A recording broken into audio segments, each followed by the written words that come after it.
Bonjour à tous, on se retrouve pour notre chronique Une histoire pour Shabbat. Rabbi Eliezer Tzadok, à l'époque, il étudiait à la yeshiva de Hebron à Jérusalem. Et il n'y avait pas encore de dortoir à la yeshiva, donc il allait dormir dans des familles d'accueil. On se trouve la veille de Kippour, il mange la Seudat HaMafseket, le repas juste avant le jeûne de Kippour, et une fois qu'il a terminé, il se dirige naturellement vers la synagogue pour faire la prière de Kol Nidré qui ouvre ce jour si important dans le calendrier juif. Et sur le chemin, il entend le Rav de Taflik crier « s'il te plaît, jeune homme, viens m'aider, c'est urgent, j'ai besoin de toi ». Et là, Rabbi Eliezer, il se pose aucune question. Il ne dit pas « oui, mais si j'y vais, je vais rater Kol Nidré, je vais déployer des efforts, je vais avoir du mal pour le jeûne après ». Non, peu importe. Il court et il se rend chez le Rav de Taflik pour l'aider dans ce qu'il avait besoin. Il sait, et c'était évident, il a raté le début de la prière de Kol Nidré, mais peu importe, parce qu'il a aidé son prochain. Et d'ailleurs, le Rav l'a béni en lui disant, en espérant qu'Hachem, que Dieu te donne énormément de bénédictions durant toute cette année pour justement ce que tu viens de faire. Il l'a remercié et, bien évidemment, il y a eu quelque chose d'extraordinaire cette année.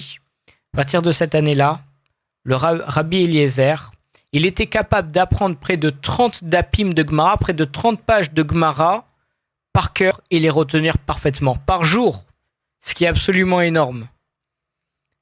Et d'ailleurs, il était capable de réciter absolument tout le chasse, tous les traités de Gemarot, peu importe, quelle que soit la Maseret, quel que soit le traité, il pouvait tout réciter, tout dans l'ordre, avec tous les commentateurs, Rashi, Tosfot, qu'on retrouve sur la page de Gemara, et il est même capable de nous dire où se trouve chaque mot.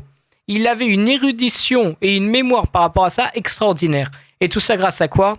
Grâce au mérite, justement, d'avoir aidé le Rav de Taflik. On voit dans notre paracha que Noach, il est appelé Ish Tzadik, un homme juste.